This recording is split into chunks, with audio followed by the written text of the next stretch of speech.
Chapter 6, Alone in the Forest. Granite ran and ran and ran.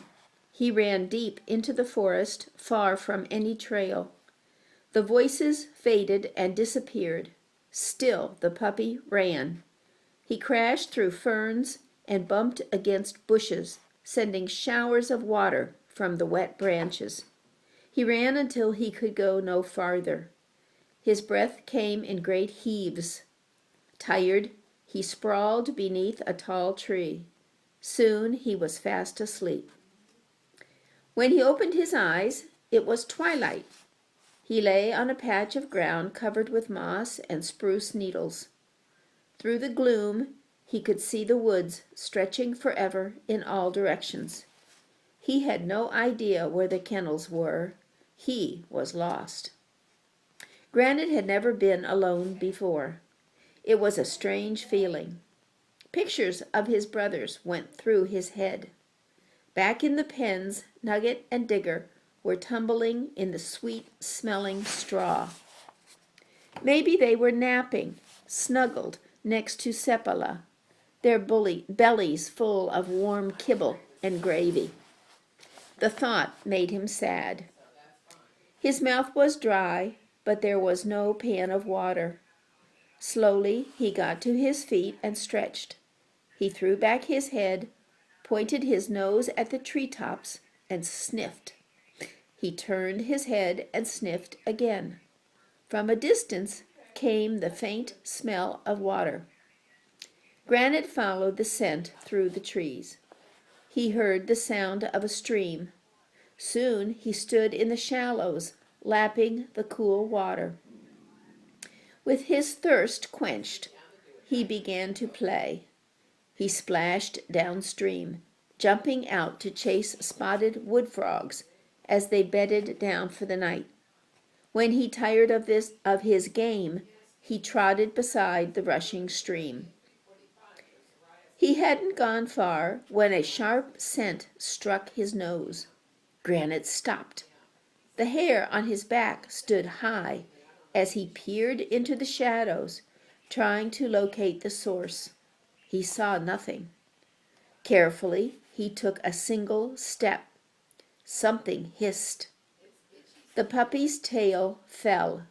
He froze, trembling and afraid to move. He waited for a long time, his heart beating fast and a bad taste in his mouth. Then a ragged cloud blew past the moon, and Granite saw a shaggy animal crouched beside a large rock. It was bigger than the puppy, and its sharp teeth glistened in the dim light. Caught between its paws was a half-eaten snowshoe hare. The wolverine snarled, warning the little dog to leave. Wolverines are not wolves, but enormous weasels. They have beautiful striped coats, blue eyes, short bushy tails, and long, sharp claws. They are mean fighters, but they are smaller than huskies and not as brave. Granite was too little to be dangerous, and the wolverines knew it. The smell of fresh meat made the dog's mouth water, but he had no hope of tasting it. If he were lucky, he'd get away before the wolverine decided that puppy made a better meal than hare. Still frightened, the little dog pressed close to the ground, hunching his shoulders. He waited, not sure whether he should stay motionless or back slowly away. After what seemed like a long time, the wolverine relaxed, but its eyes glittered like diamonds. It hissed again and bared its teeth. Slowly, Granite edged away from the stream, his tail dragging. As he moved back among the trees, he saw the wolverine take a large bite of hare. It was clear that the forest was dangerous before dawn. Granite remembered the night sounds he had heard from the kennel and searched for a hiding place. He found a mossy spot between the roots of a tall spruce and curled up to wait until full light. Time passed slowly. He missed the warm bodies of his brothers and sisters, and he missed the loving good-night licks of Sepala's tongue. Thinking about them made him feel so bad that he whimpered quietly. Finally, he slept. A bird call woke him. The forest looked different with the sun streaming through the trees. Little moss flowers dotted the ground, and creamy dogwood blossoms nodded in the breeze. Here and there wild roses bloomed. High above him, a gray jay settled softly on a spruce tip. It tilted its head to one side, then the other, and dropped to a lower branch. It hopped from one foot to the other. The jay's company made Granite feel better.